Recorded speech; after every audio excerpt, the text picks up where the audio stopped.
sa araw na ito. Thank you, Lord, dahil nandito kayong lahat, sisters. Nagagalak kaming lahat na service team na nandito kayo. At lalong-lalo na po ako. Kasi wala pong makikinig sa aking ito-talk sa araw na ito. Napakamahalaga po, mga sisters. Sana po handa ang inyong mga tenga ng inyong pananampalataya na makinig sa araw na ito. Okay, sisters?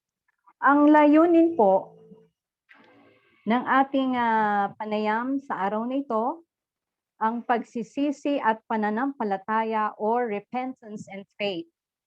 Ang layunin po ay upang akhayin ang mga tao na pagsisihan ang kanilang mga kasalanan at baling sila sa pinabagong pananampalataya na matatagpuan kay Kristo Jesus. Amen po ba? So, sa aking panimula, narinig natin, mga sisters, ang mga batayang katotohanan tungkol sa Kristyanismo at ang pinakasaligang katotohanan na mahal tayo ng Diyos.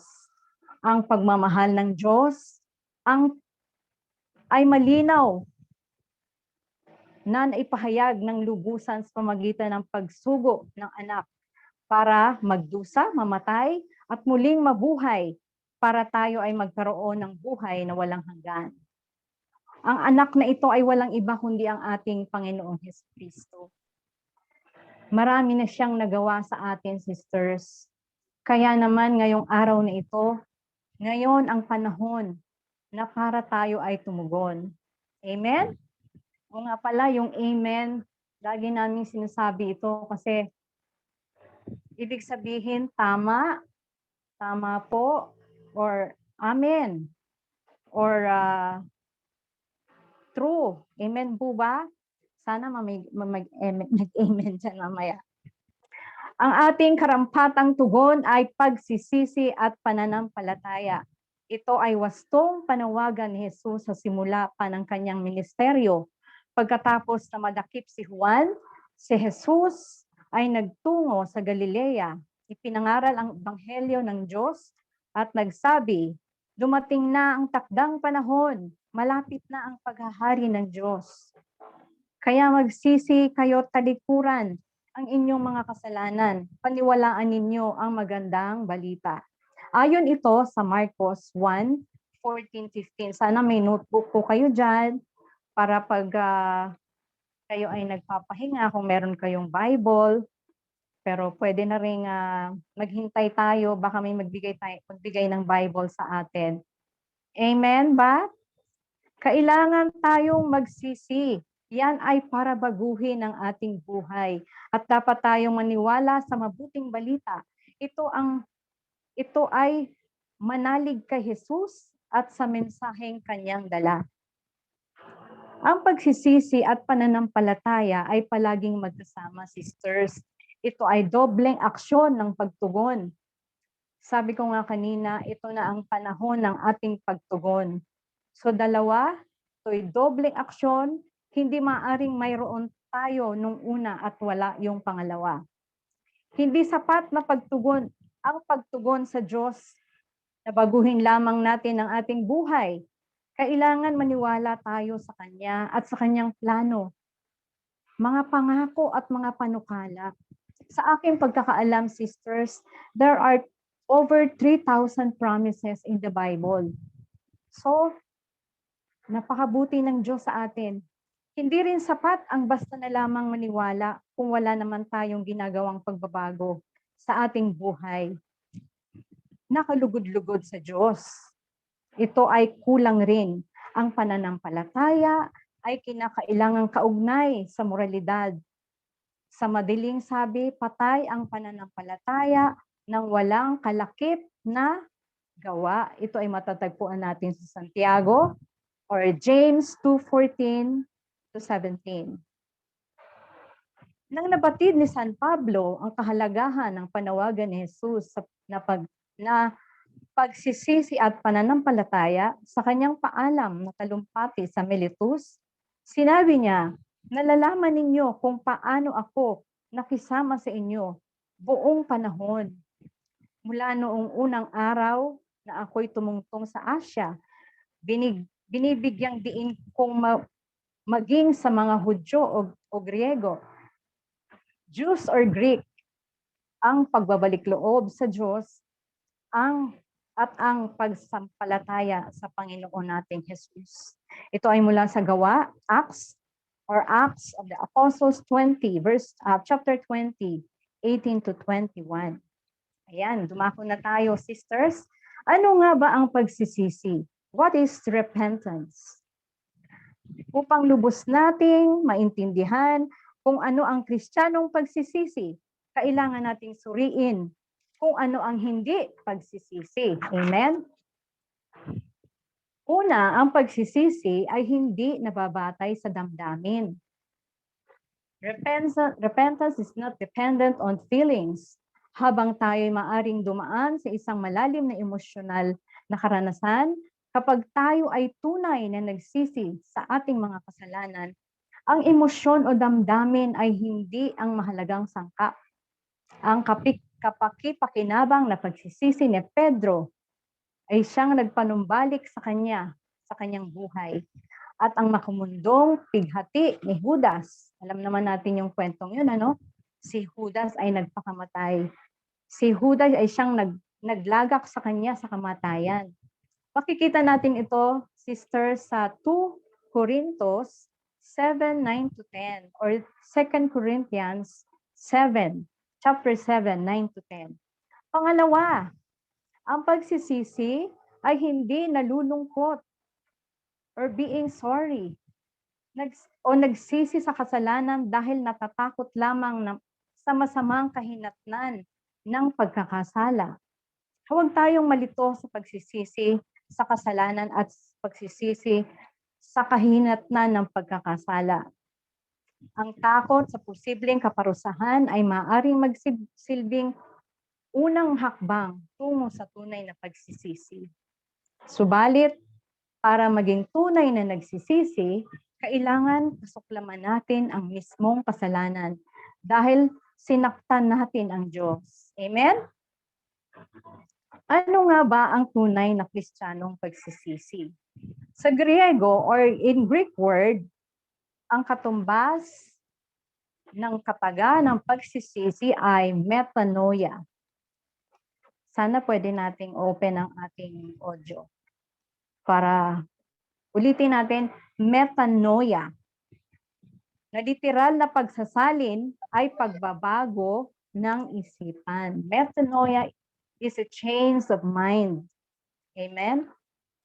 Ang pagsisisi ay tumutukoy sa pagpapalit ng direksyon. Hindi lamang basta pagpukumpisal sa ating mga kamalian. Ito ay isang makabuluhang pagbabago sa pamamaraan ng pagpapatakbo ng ating buhay. Binibitawan ang mga lumang nakasanayang pamantayan at pamamaraan na dati mong isinasabuhay at aangkinin ang mga bago. Ang pagsisisi ay umeepekto sa pamamaraan ng iyong pag-iisip at pagkilos. Ang iyong mga asal, mga motibo, pananaw, at pag-uugali. Halimbawa, kung lagi tayong nagmumura, sisters, amen? Ako rin po, dati po nagmumura. Babaguhin ng Diyos kung tayo magpapatuloy na lumapit sa Kanya. Amen? Ang pagsisisi ay nangangahulugan ng pagtalikod sa kasalanan, turning away from sin. Amen? Sa kasamaan, mga maling gawain. Ito ay nangangahulugan ng paghingi ng kapatawaran sa Diyos at pagtanggap ng sakramento ng reconciliation or sacrament of reconciliation ang pangungumpisal. Ibig sabihin, pagpunta ito sa pari. Amen ba, sisters? Sino na ba sa atin ang nakakumpisal bago magpandemya? Kami man po, hindi rin kami nakakumpisal kasi bawal ngayon ang face-to-face. Ngunit kailan ba tayo huling nangumpisal, sisters? Kailangan tanungin natin din ang ating mga sarili, baka nakalimutan na natin. May mga partikular na pagkakasala na kailangan nating itakwil, mga seryosong pagkakasala na sa kabuuan ay hindi nababagay sa pakikipag-ugnayan sa Diyos. Ang mga seryosong pagkakasala ay pagkakaanib sa kulto, kagaya ng Freemasonry or at New Age. Ano nga ba ang Freemasonry? Sa aking pag-search, ito po ang ibig sabihin, ang paniwalang hindi ayon sa Biblia, ang mga gawang laban sa Kristyanismo. Ano naman ang New Age para maintindihan natin? It is a religious perspective that is based on the acquisition of mystical knowledge. So, pag tayo'y walang ginagawa, sisters, kung meron din naman tayong wifi, minsan, alamin din natin kung ano ba anong ibig sabihin nito. Pagsasagawa ng mga kahiwagaan, kagaya ng panghukulam, panghuhula, at pakikipanayam sa mga espiritu. Di po ba nung tayo ay high school, may spirit of the glass? Mali po pala yun. Hindi ito ay mali sa ating Panginoon. Ano pa? Mga kasalanang sexual, kagaya ng pakikipagtalik sa labas ng kasal. Pangangalunya, aktibong homoseksualidad. Aktibo. So hindi po pala natin sasabihin na ang homosexuality ay hindi naman kasalanan. Yung aktibo po, aktibong homoseksualidad. Seryosong krimen, kagaya ng pagpatay ng tao, panggagahasa, pagkidnap, pagnanakaw, korupsyon, paglalasing, hindi lang pag-iinom, kundi paglalango or paglalasing, at pagpapakabato sa droga. Or addiction, may addiction din po tayo sa mga gadgets. Nauubos na ang ating oras doon. Ito po rin ay hindi kalugod-lugod sa Diyos. Amen po ba? Ang pagsisisi ay ang pagbitaw sa pagpapatakbo ng ating sariling buhay or self-will. Ito'y nangangahulugan ng pagsuko kay Jesus bilang Panginoon ng ating buhay. At kung tinanggap natin si Jesus bilang Panginoon, wala nang puwang ang pagiging maaligamgam. Amen? Ano ba yung maaligamgam, sisters? Yung hindi siya mainit, hindi rin siya malamig. Ang sabi ni Saint Teresa of Avila, or Saint Teresa ng Avila, hindi niyayakap ng mga maligamgam ang krus. Amen? Hinihila lamang nila ito. Tayo po ba, sisters, paano tayo magdala ng krus? Meron akong sariling pagkakaunawa dito sa maaligamgam. Half-hearted baga, sisters. Yung hindi buo sa loob. Amen? Ano sabi po sa Revelations 3:16? Kaya nga, sapagkat ikaw ay maaligamgam, hindi mainit, hindi malamig, isusuka kita mula sa aking bibig. Ito ang sabi ng Diyos. Kaya mag-ingat po tayo, mga sisters. Ang pagiging maaligamgam ay ganap na taliwas sa tunay na pagsisisi. Hindi maaari ang mahina ang loob kung tayo lalapit at hihingi ng tawad sa Diyos. Ang pagsisisi ay nagiging ganap lamang sa ilalim ng pagkapanginoon ni Jesus. Mayroong dalawang mahalagang katangian ang tunay na pagsisisi.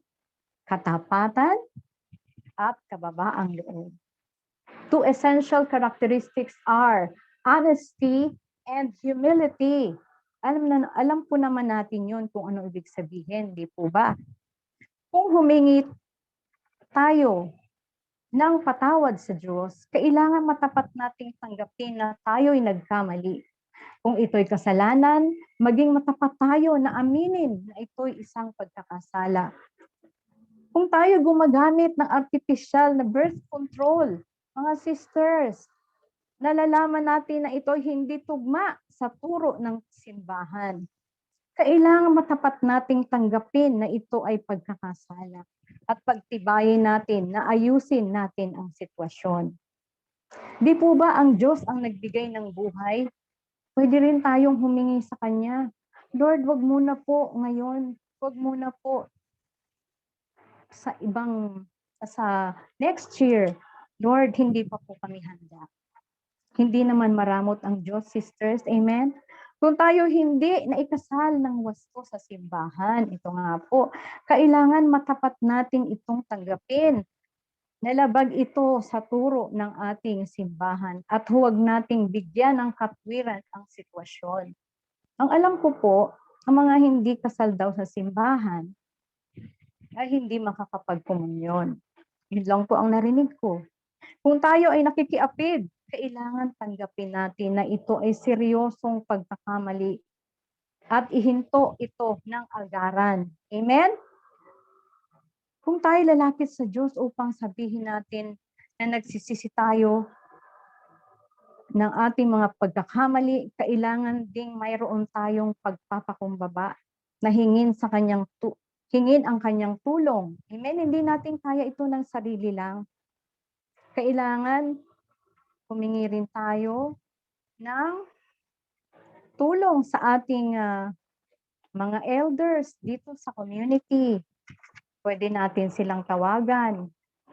At pwede rin sa ating pari sa parokya o sa ating mga kaibigan na high na yung kanilang level ng kanilang spirituality. Ayan, sisters. Naintindihan niyo po ba kung ano ang pagsisisi? Ayan. Ngayon naman po, sisters, meron po akong konting kwento sa inyo ng aking dating buhay. Nakakahiyaman po, pero gusto ko pong ipaalam sa inyo. Kasi maririnig nyo na ganito pala si Sister Bing. Ang aking dating buhay ay punong-puno ng kasamaan, sisters. Hindi ako karapat-dapat, kabutihan, kagandahang loob, at pagmamahal ng Diyos. Nakagawa ako. Sorry, sisters, kasi sinulat ko rin ito, baka kulangin tayo sa oras. Nakagawa ako ng sobrang bigat ng kasalanan sa Kanya. Amen? Ano po ba ito? Nakakahiyamang sabihin, pero sana maintindihan niyo bakit ko sinasabi. Hindi ko ito pinagmamalaki, sisters. Abortion, meron po ako noon. Nagkaroon po ako ng 2, hindi lang isa. Nakakagulat po, nakakahiya, at nakakahiya sa Panginoon. Nakisiping na walang basbas ng kasal. Ganyan po si Sister Bing nung araw. Hindi ko ito pinagmamalaki, sisters. Take note po. Gaano man ako nagkasala sa Diyos, gaano man kabigat, ang Panginoon ay napakabuti. Siya ang aking Diyos na nagbigay ng pagpapatawad sa akin sa lahat ng aking kamalian. Ang Panginoon naman, napakabuti, hindi niya tinitingnan. Hindi niya tiningnan ang aking mga pagkakasala, bagkus ang aking pagbabalik loob sa Kanya. Inayos niya po ang buhay ko. Ako po ay nangumpisal, hindi lang sa pari.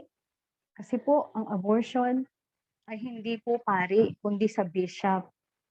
Mula noon hanggang ngayon, sisters, hindi na ako umalis sa paanan ng Diyos. Hanggang ngayon, ayoko umiyak.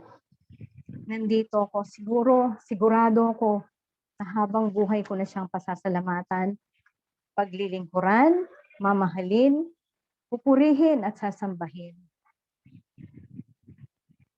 Sabi ng Psalm, gusto kong i-share sa inyo.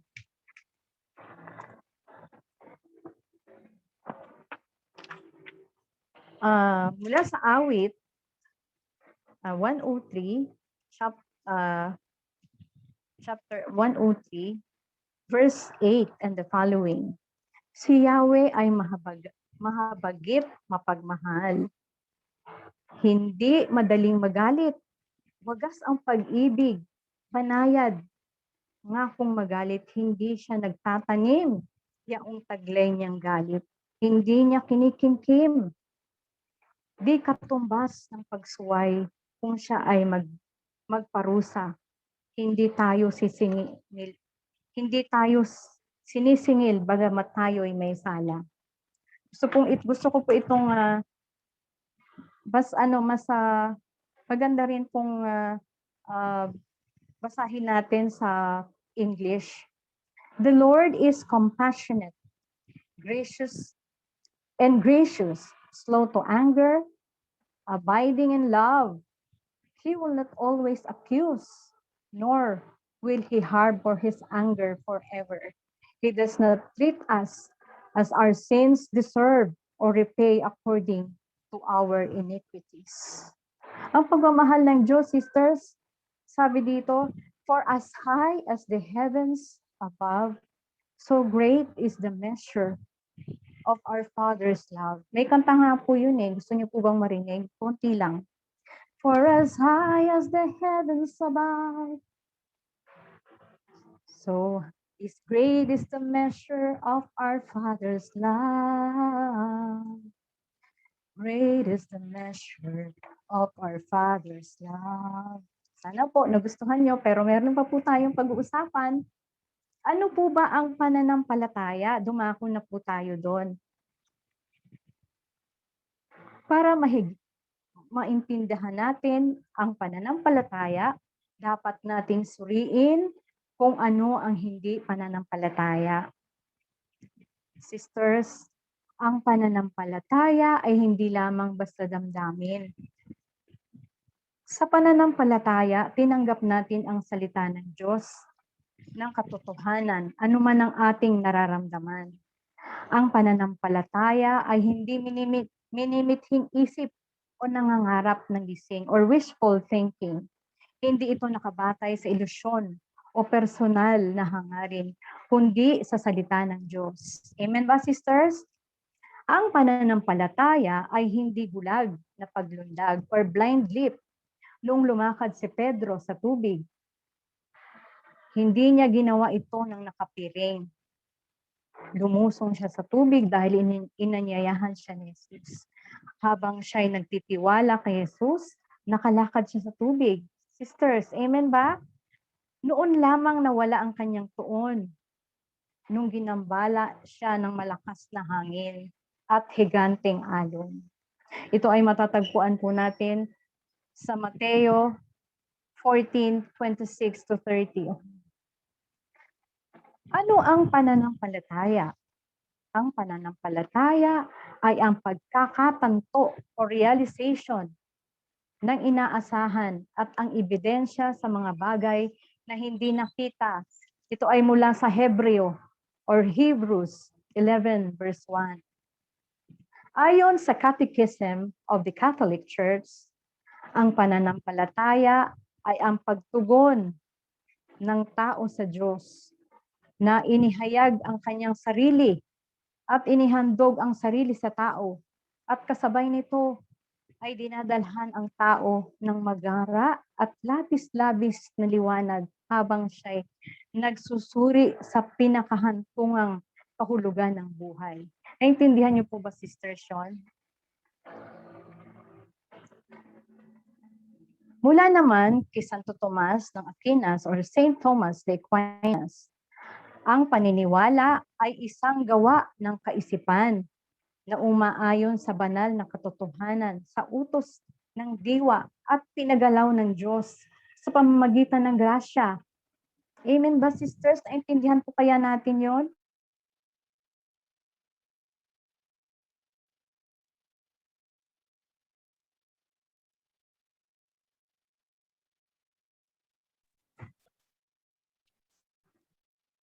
Ayan, wala ako. Nasaan na ba ako? Ang pananampalataya ay galing sa Diyos. Tandaan natin po yung sisters, ito ay grasya. Ito ay grace. Grace from God. Mula sa Dei Verbum. Ang Dei Verbum po ay isang libro or aklat ng Second Vatican Council Dogmatic Constitution. Ang sabi po dito, bago natin maisa sa buhay ang pananampalataya, ang tao ay dapat magkaroon ng grasya ng Diyos. Nagagalaw at tutulungan siya.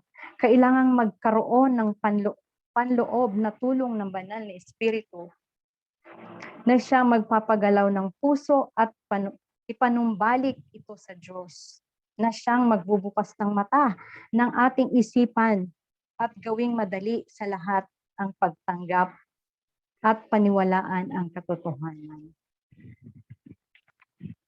Amen po, sisters. Sana naintindihan po natin. Pero alam ko naman po, meron na po tayong pananampalataya.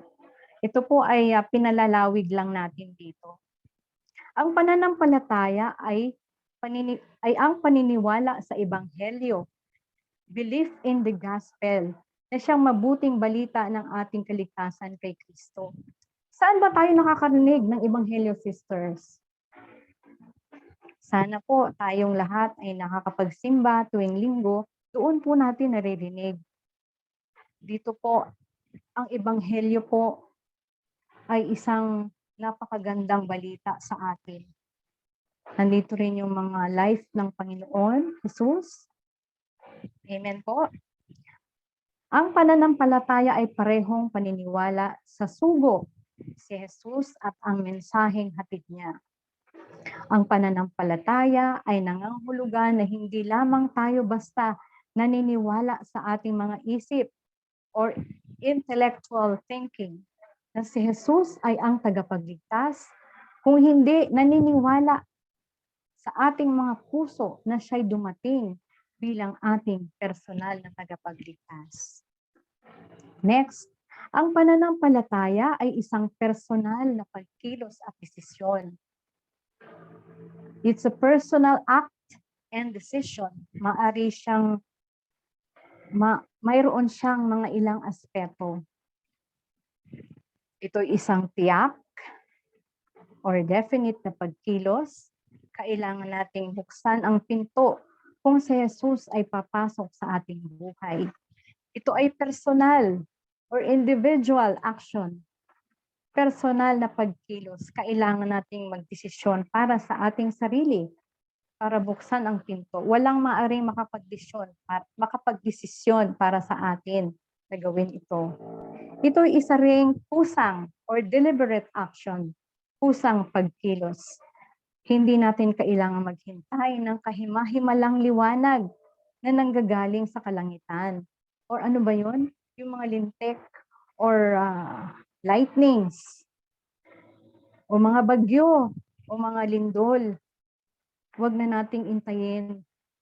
Kailangan natin ngayon na alam na natin na si Jesus ay dumating dito sa mundo at namatay para sa ating mga kasalanan. Nakatayo siya ngayon, sisters, sa labas ng pintuan ng iyong puso. Kumakatok na sa atin ang susunod na hakbang. Amen? Ito ay isang agaran or urgent action, agarang pagkilos. Hindi natin tiyak ang hinaharap ng panahon. Lumilipas ito, kaya sayang. Nasasayang ang panahon. Ito ay isang kailangan or indispensable action. Ito ay bahagi ng ating tambalang aksyong pagtugon. Itong hakbang para matanggap na lahat ng ipinangako ng Diyos. Ang pananampalataya ay umaasa sa lahat ng sinabi ng Panginoong Diyos. Ayan, malapit na tayo matapos, sisters. Nainip ba kayo? Naintindihan niyo ba, sisters? Ano naman po ang kahihinatnan ng pagsisisi at pananampalataya? What are the consequences of repentance and faith? Di po ba napakaganda sa tenga? May consequence po pala. Ang kahinatnan ng pagsisisi at pananampalataya ay isang pangako. It is a promise of salvation, ng kaligtasan sa kasalanan, kay Satanas at sa kamatayan. Ito ang pangako ng kapatawaran at buhay na walang hanggan kasama ang Diyos. Ito ay mula sa Gawa or Acts 16:31. Para sa personal na level, isang resulta ng tunay na pagsisisi at masidhing pananampalataya ay ang kalayaan sa takot. Takot mga sis, freedom of fear. Freedom of fear of death. Kalayaan sa takot sa kamatayan. Kung tunay tayong naniniwala na ang kamatayan ay isa lamang daan mula sa isang pagtakas sa mga galak ng mundo, patungo sa isang walang hanggang buhay sa langit, sa gayon ay hindi na natin dapat itong katakutan. Natatakot ba tayong mamatay, sisters? Amen? Sabi nga natin, Lord, wag muna ngayon. Hindi natin napaglalabanan ang ating mga takot kung hindi pa tayo ganap na nakakapagsisi at mahina pa ang ating pananampalataya. Ito na, conclusion na po ako, sisters. Pagtatapos. Inihayag ni Jesus ang panawagan sa pagsisisi at pananampalataya. 2,000 taon na ang nakaraan. 2,000 years ago. Ito pa rin ang kanyang panawagan ngayon, sisters. Tayo ay tinawag na tumalikod sa mga kasalanan at tanggapin si Jesus bilang Panginoon. Kagaya ng pinagpalang Birheng Maria, magkaroon sana tayo ng ganap na pananalig sa Diyos at masabi natin, mangyari sa akin ang ayon sa iyong salita or maganap nawa sa akin ayon sa iyong salita. Be it unto me according to your word. Tanggapin ang hamon, sisters, para magsisi at manalig kay Jesus. Ang panghawakan ang mga pangako ng Diyos at asahang maranasan ang kapayapaan, kagalakan, at kapangyarihan ng Panginoon sa ating buhay. Amen po ba? Ano pa ba yung mga nararanasan namin kasi nagsisi kami at nanampalataya? Biyaya, grasya, pagpapala, kagalakan, kapayapaan, kalakasan. Ilan lamang ito, mga sisters. Sana po ay minapulot kayo sa hapong ito, sisters, sa ating panayam. Magandang hapon, purihin natin ang Panginoon. Basta po.